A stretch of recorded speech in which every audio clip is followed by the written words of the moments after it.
The centre is finally back in control. Earlier this week, Prime Minister Narendra Modi, in an address where he minced no words, said that the vaccine rollout was being re-centralized or taken over by the centre again. What it means, how it will be done, what it means for the economic recovery, and what it means for the state governments is what we are going to take up in today's episode of Swarajya Standpoint. Now, firstly, the centre has said that the 25% procurement that was left to the state governments is going to be taken away from them coming 21st June. So from 21st June 2021, the entire procurement, the 75% procurement, 50% that was already with the centre and the other 25% that was left to the states. So 75% of the procurement would be taken care by the centre. They would procure the vaccines and they would then distribute it to the states who will take care of the last mile delivery. The other 25% has been left with the private hospitals for them to procure from the private manufacturers, as many are doing right now. You've seen people getting vaccine doses from Fortis hospitals, from Max hospitals, and a lot of private hospitals already. And these private hospitals are not only catering to individuals, they're also catering to very leading corporates with huge employee count. For instance, Amity University in NCR had a vaccine rollout campaign with Fortis and so forth, just to give an example. Now, this is very important, but how did we land up in this situation? This next question was about the critics. That is what led to all this in the first place. The centre began with the initial rollout. Ages 45 plus were considered, but then the questions started coming in. Why 45 plus? Why should the centre take all the decisions? Why should the centre decide what age groups are to be prioritized? Why should only centre procure from the manufacturers? Why can't the state governments do so? A lot of questions were actually raised against the centre's intentions in the early stages of the vaccination rollout. A lot of chief ministers came forward, said, oh, we could go ahead and procure from the global manufacturers. A lot of journalists said that why not decentralize? Why, give this impression of a license Raj, perhaps? Then the others were there who questioned the free market mechanism, that why not let states pay whatever price they can and procure it? This centre clearly buckled under that pressure, one would say, because the vaccine rollout was going well, but for the centre to decentralize at that point meant that they were listening to the critics, more perhaps they were listening to their supporters, but the 25% procurement was given to the states. And this is what Narendra Modi discussed that day in his address. One can believe it was perhaps in the spirit of federalism that the Prime Minister chose not to politicize the address, which she should very well have done. Look at what happened in West Bengal. Mamata Banerjee wins the election. Landslide victory, and what's the next step? She says, the centre should give me free vaccines or else I'll sit on a protest. What is Uddhav Thackeray doing in Maharashtra? Clearly, there was a vaccination rollout mess in Mumbai. People were queuing up. Long queues were there. Potential hotspots rather at the peak of the second wave. He blames the centre. Look at what some of the certain states have been doing. The vaccination rollout has been tremendously slow. Barring Karnataka, most states have struggled more or less. Look what was happening in Delhi. What was happening in Rajasthan? In Delhi, the chief minister was actually demanding a formula for the vaccines. So these kind of things happened, but Narendra Modi did not point all this out. Instead, he said that perhaps the states recognized the difficulties that were coming forward with the procurement of the vaccines. Perhaps they realized that due to the long queue of orders across the world from various manufacturers, it wasn't the best idea for the states to negotiate. Instead of politicizing, he actually backed the states, and that perhaps is cooperative federalism for you. Now, the next question is, was decentralization a disaster? It's the sad, unfortunate reality of a polity that everything is politicized. Now look, go back to last year. The lockdown began. We had a migrant crisis. Who can forget those heart-wrenching scenes from the Anand Vihar bus station in NCR, just bordering Noida, which is Uttar Pradesh. Migrants were left on their own. This happened in Mumbai also. Look at how political parties responded to the lockdown. When the lockdown was announced, parties opposed it. When it was time to open up the economy, the parties opposed it. When the vaccination research was going on, people questioned the need of Covaxin and Bharat Biotech. When the age groups were announced, people questioned that. And imagine if in the second wave, the 45 plus, which was around 120 million people with the first dose at least were not there, how gruesome the impact of the second wave would have been. These are all questions we need to start asking. But the unfortunate reality is that this was politicized. At Swarajya, we've published how certain states also did not cope up well with the needs of medical oxygen. The logistics requirements were not fulfilled, especially in Delhi, where the chief minister on 2nd April said that there was enough oxygen, enough beds. But by 16th April, after a lot of to and fro, lots of U-turns, lots of curvy turns, said that, oh, finally we need oxygen and the center should give us that oxygen. So a lot of state governments that struggled to facilitate ICU beds, medical oxygen logistics, were now asking for vaccine procurement.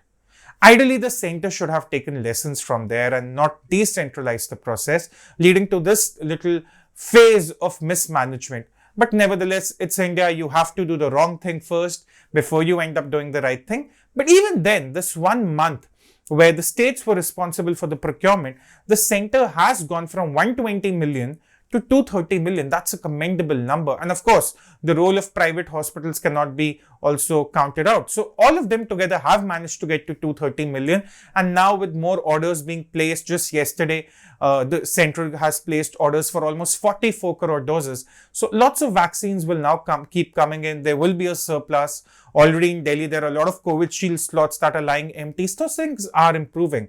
But in hindsight, yes, decentralization was a disaster. But at the same time, to answer the critics, to show the public that the states cannot do it, the center government had no choice from a political optics point of view. The next question is, why have we left 25% to private hospitals? Now, Rahul Gandhi, his political ideology is pretty much clear. Everything the BJP does, it must be questioned and must be criticized. Fair enough. Perhaps that's how the opposition works. But now the question is being asked that if 75% of it can be taken care by the center, why leave the 25% also? One of the former health secretaries in the UPA2 tenure actually posted out a tweet saying, what if 76% of the population end up in government hospitals? Nevertheless, jokes aside, I think it's a good idea to leave 25% procurement with the private hospitals, and I'll tell you why. We also need to start thinking about our economic recovery. The GST numbers for last month look all right. They were more than rupees 1 lakh crore, given there was a lockdown across India because of the peak second wave. But we also need to start thinking of the economic revival. The corporates are also thinking about it. They want their employees to be back at work very quickly, and hence these large vaccination campaigns are being going on. The drives everywhere. In fact, one of the universities has also opened it for its students. So there is on everyone's mind to keep the operations going, to keep the offices going, to keep the universities going. And at that precise moment, the role of private hospitals becomes very, very important. And why not? If people in urban centers want to skip the queues, perhaps outside government hospitals, want to pay a certain price on which a service charge now has been capped starting 21st June, why not? Why not have people who want to pay for the vaccine get it from the private hospitals? And if the private hospitals are doing a phenomenal job of getting the procurement right, of giving the doses to the people, why stop them there? Why should the center do everything when the private hospitals are doing it right? The question was of the state governments. The state governments failed at the 25% procurement responsibility, but the private hospitals fortunately have not. And one can hope that as we keep moving forward, these 25% procurement with the private hospitals, it will be important for the economic centers. Imagine what could happen in Bangalore, Delhi, Mumbai, Kolkata, Pune, Hyderabad, Chandigarh, cities like that. This will help in the economic recovery also. In one of the articles I wrote last month, around May 15th, I questioned the need for centralizing the entire vaccine process, and my idea was perhaps a bit different.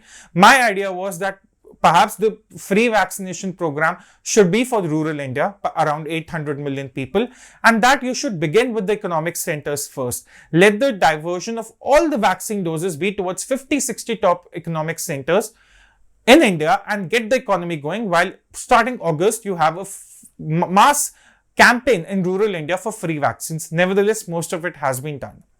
The next question is, how do we hold the states accountable?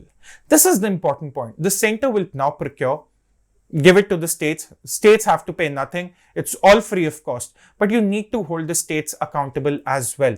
Because we understand there's a lot of politics that's going to follow. There will be that, oh, look, the center has given more vaccines to BJP ruled states. The non-BJP ruled states have been given less vaccines and things like that. So here's what the BJP in the center must do. Number one, every evening there should be a chart, a graph sort of a thing, which chalks out how many doses have been given on that day in a particular state. It could be broken down district wise. That's something that can be done at a later stage, but there should be a data presented every evening as to how many total doses have been given on that date. Number two, the total doses given so far by the state. And number three, the proportion of the total doses administered in a state to the total eligible population, so as to create a competition between the states, which state is vaccinating faster and efficiently. Alongside, if not already in place, a dashboard, a digital dashboard, which correlates the data of the one individual with their Aadhaar card, should be used to correlate the data being given by the states. For instance, if I am getting the vaccine dose now and my Aadhaar or any other ID would be used, that data taken by the center or any of the governments should be used to correlate the data given by the states, because you now need to hold the state governments accountable. They messed up the ICU beds, that's all right. They messed up the medical oxygen logistics, that's okay, forgiven. The center took care of it. They messed up the procurement, the center took care of it. But this data needs to come out in a very transparent and accountable fashion. That's the important point. Now, people have also been questioning where did the 35,000 crore rupees which were added in the budget for the vaccine go? But now this free vaccine campaign will cost the government somewhere in the neighborhood of rupees 45,000 to 50,000 crores. So already the money that was allocated in the budget is being put to good use now that the vaccines have been made free in all public facilities, in all government hospitals. And also to top that, there's expenditure of rupees 1 lakh crore being made for the free food grains that will be offered under the Pradhan Mantri Garib Kalyan Yojana until Diwali. So the center is taking care of food security as well as the vaccination rollout. Now, is this a good thing if we talk about the precedent it sets for federalism in the future? Well, as the Prime Minister himself said, it's a once-in-a-century pandemic, but one can only wish that the state governments in retrospect had done better. But now that the center is back in control, Narendra Modi is all set to lead the world's biggest centralized vaccination rollout program. And we can only hope that it becomes something the world can take a lesson from. Thank you.